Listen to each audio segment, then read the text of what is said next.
Olá, seja bem-vindo, seja bem-vinda a mais uma edição do Giro Ambiental. Olha só, hoje a gente vai falar de uma pesquisa sobre agricultura orgânica que foi feita por cientistas da Embrapa, Empresa Brasileira de Pesquisa Agropecuária, e publicada nos anais do 59º Congresso da Sociedade Brasileira de Economia, Administração e Sociologia Rural.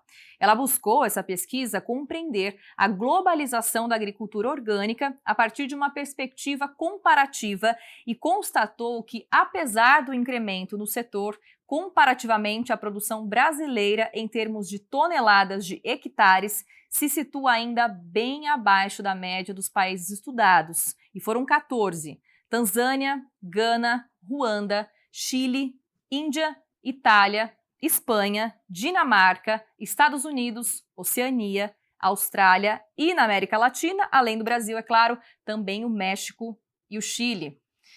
Hoje o Giro Ambiental tem o prazer de receber aqui nos estúdios da TV Câmara Campinas, ainda de forma remota, infelizmente, devido à pandemia, também devido às barreiras geográficas. Nós recebemos aqui a pesquisadora da Embrapa Meio Ambiente e líder dessa pesquisa da qual nós vamos falar hoje, Lucimar Santiago de Abreu. A Lucimar é engenheira agrônoma, ela é mestre em Sociologia e doutora em Ciências Sociais. Lucimar, seja muito bem-vinda, é um enorme prazer recebê-la aqui com a gente.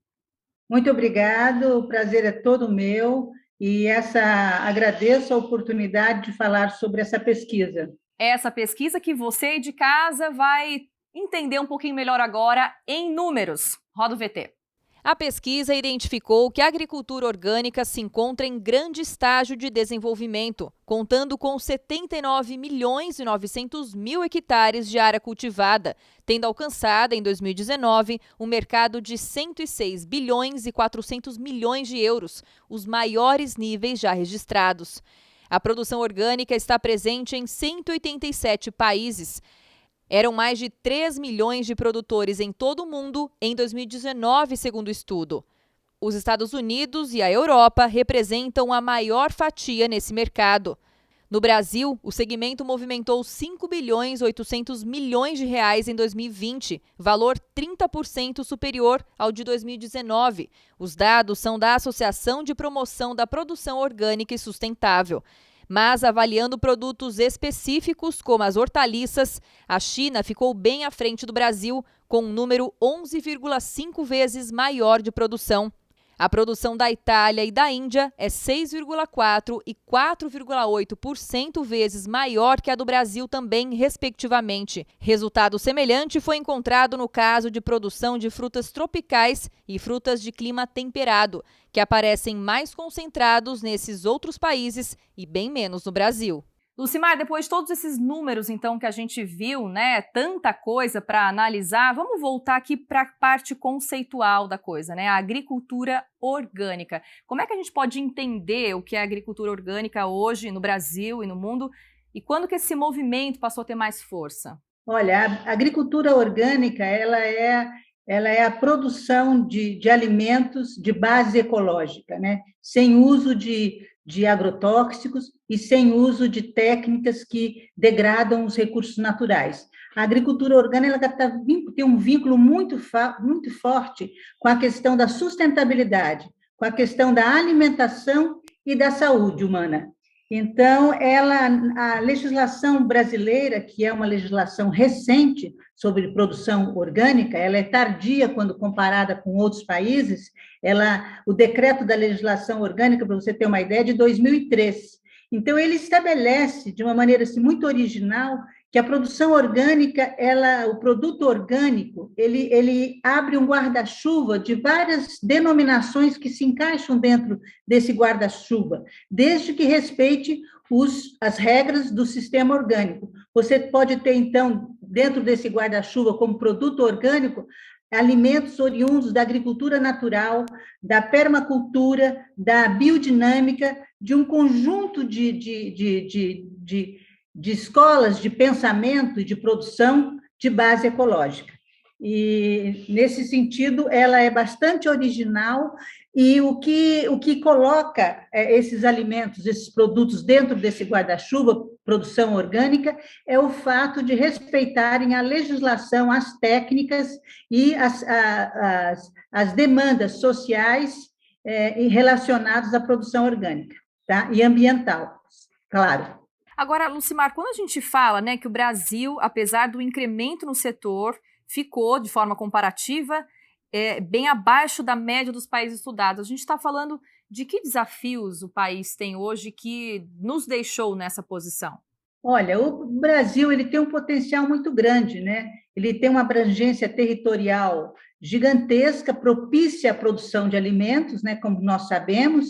Nós temos, assim, também uma legislação brasileira, do ponto de vista da produção orgânica, bastante inovadora, exemplo de legislação para muitos países, porque ela tem uma certificação mais adequada à situação social e econômica dos produtores de alimentos do Brasil, né? Você sabe que quase 70%, 80% da produção de alimentos orgânicos no país é de origem da produção da agricultura familiar. Então, a certificação brasileira, ela leva isso em consideração e cria mecanismos distintos que faz com que os agricultores não tenham um custo muito elevado para a certificação. A certificação por empresa, por certificador, ela tem um valor mais elevado. Então, nós temos, assim, vários pontos positivos, mas nós temos também alguns pontos negativos, que são os entraves, né? Dentre esses pontos negativos, nós temos uma questão que eu acho que é crucial, que é a questão do apoio ao produtor familiar, que é parte importante dessa produção de alimentos, ela tem origem nas diferentes localidades do país, né? Principalmente em torno das grandes metrópoles, né, do país, e essa população ela necessita de apoio na área de assistência técnica, na área de transporte, na área de, por exemplo, do estabelecimento da comercialização, principalmente dentro de feiras, no apoio em feiras, né, para essa venda mais direta, e também políticas públicas no sentido de estimular a produção, né, orgânica, de fazer essa passagem da produção convencional para a produção orgânica, é necessário também políticas de apoio. O Brasil já tem tido alguns programas de grande sucesso, que apoiaram enormemente a produção orgânica no país, como o PAA e o PENAI, mas é preciso ter continuidade e é preciso incrementar ainda mais essas políticas e não esquecer de um aspecto fundamental, que é a questão da assistência técnica. Os agricultores, né, em função até do nosso território, como o território é muito amplo, eles têm muita dificuldade de ter acesso à extensão rural, à assistência técnica qualificada para a produção orgânica. Então, tem crescido muito o incentivo à formação do engenheiro agrônomo preparado para atuar nesse campo, mas temos muito a percorrer nesse sentido, tá? Da qualificação da extensão rural e do acesso mesmo, né, dos agricultores à extensão rural qualificada nesse campo da produção orgânica. E pelo que foi estudado nessa pesquisa, Lucimar, né, pelos cientistas da Embrapa, que tipos de produtos que a gente pode citar que representam um potencial aqui no Brasil, ou já está forte, ou que ainda pode alavancar ainda mais? Olha, o Brasil ele tem se destacado mais, né, na cadeia produtiva do açúcar, né? Ele ocupa um espaço importante no mercado internacional, e ainda tem espaço para crescimento maior ainda. Você tem também o mel ocupando um papel importante.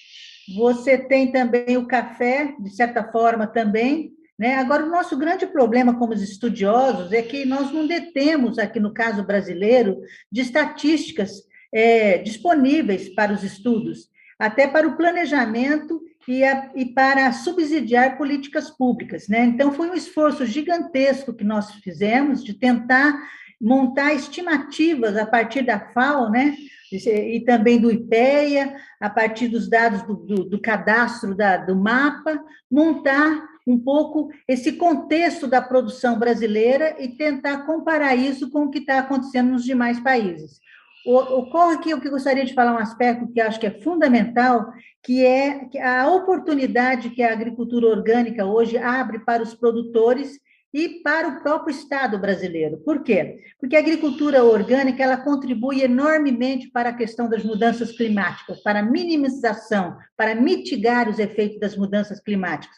Por outro lado, os consumidores estão muito conscientes. O que está detendo ainda, e nós estamos crescendo a 30% ao ano, o que está detendo ainda a questão do consumo, do aumento do consumo, é a renda, que tem caído nos últimos anos, né? Mais recentemente. Mas a demanda por produtos orgânicos ela é gigantesca. Você visitando feiras, você percebe imediatamente que alguns produtos escasseiam imediatamente, desaparecem das prateleiras ali das feiras livres, né? Então, é necessário observar isso, porque nós temos uma demanda muito grande e nós estamos importando alguns produtos, como frutas, por exemplo, da Argentina, de alguns países próximos, né? Então, assim, é um potencial gigantesco e é um potencial atual. Por quê? Porque é uma resposta que social e política à crise ambiental que está colocada hoje na ordem do dia. Sim, eu ia comentar exatamente sobre isso, que todo esse ciclo nos lembra a voltar sempre para o mesmo ponto inicial, né? Que é de manter políticas ambientais de qualidade permanentes, né? Não só dos líderes, mas sociedade civil, todo mundo envolvido nessa discussão. O problema é de todos porque é um planeta só, né, Lucimar? Importante lembrar disso. É, é importante. Agora, veja você falou da parte, perguntou da parte histórica, mas a agricultura orgânica, ela teve início na final da década de 70, no movimento da Federação das Associações dos Engenheiros Agrônomos do Brasil. Isso no Brasil. Fora do Brasil, por exemplo, a questão da legislação, na França, por exemplo, é da década de 80. O primeiro decreto, assim, que realmente para pensar uma política da produção orgânica e regulamentar isso foi em 2003. Então, veja como nós começamos juntos e nos atrasamos bastante. E hoje, nesses países da Europa e mesmo nos Estados Unidos, a questão ambiental ela está no centro da produção agrícola brasileira, da produção agrícola mundial, né? Há uma necessidade premente de transição. Então, eu acho que a agricultura orgânica ela é uma resposta, ela não é a solução para todos os problemas, mas ela é uma resposta para a produção de alimentos, para a conversão. É um modelo, né, idealizado, né, provavelmente, mas que nós temos que tentar nos aproximar ao máximo desse modo de produção, que respeita questões sociais, respeita os recursos naturais, o meio ambiente, né? E o alimento mais saudável. A campanha também está faltando muito, nós precisaríamos de campanha, né?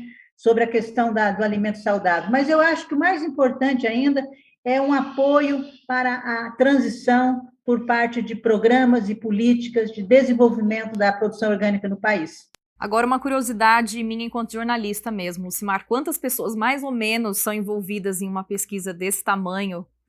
Temos uma ideia? Olha, foi um trabalho assim muito árduo, mas foi pouquíssimas pessoas. Por enquanto, nós estamos envolvidos, somos eu com alguns alunos, né, que eu oriento através da UFSCar ou da Unicamp, parcerias. Temos também um colega do Cerrados, que é um especialista na área de produção animal. Temos uma outra professora da UNB que eu estou conversando recentemente, porque me parece que ela pode nos ajudar muito com a questão do açúcar, da cadeia produtiva do açúcar. E tinha uma outra colega que se aposentou, que me ajudou bem, mas já se aposentou. Então, somos só nós mesmos, muito pouca gente. Né? Na realidade, é um aluno só, que fez uma tese de doutorado nessa área do Instituto de Economia, o Lucas. E essa coleta de dados leva quanto tempo também, em média? Olha, foi um longo tempo que você tem que checar todas as informações, como agora eu tenho nós apresentamos uma síntese no Congresso, mas eu estou com um artigo de 15 páginas. Para que eu leve para a revista essas 15 páginas, que é 20 páginas, o artigo final, eu tenho que checar os números, sabe? Verificar, voltar, atualizar. Então, isso tudo nós estamos fazendo isso praticamente sem recurso financeiro, só com a bolsa do estudante, mas sem recurso financeiro, né? Não, eu faço essa pergunta porque a gente tem que valorizar a ciência e também o pesquisador, né? Porque por trás da ciência tem gente fazendo pesquisa e eu parabenizo todos vocês pelo trabalho maravilhoso, viu, Lucimar? Obrigada pela sua entrevista. Eu agradeço muito essa oportunidade e estamos à disposição de vocês quando for necessário, tá bom? Muito obrigada. Eu que agradeço. Para você aí de casa, perdeu algum número? É muita informação, eu sei, sempre tem um tema diferente aqui, mas volta lá no canal da TV Câmara Campinas no YouTube para reassistir, anota, quem sabe não dá para aprender alguma coisa, fazer uma pesquisa sobre isso, levar para as crianças em casa? Olha só que legal. Muito obrigada por mais uma companhia em mais um Giro Ambiental. Te espero na próxima edição. Fique bem. Tchau, tchau.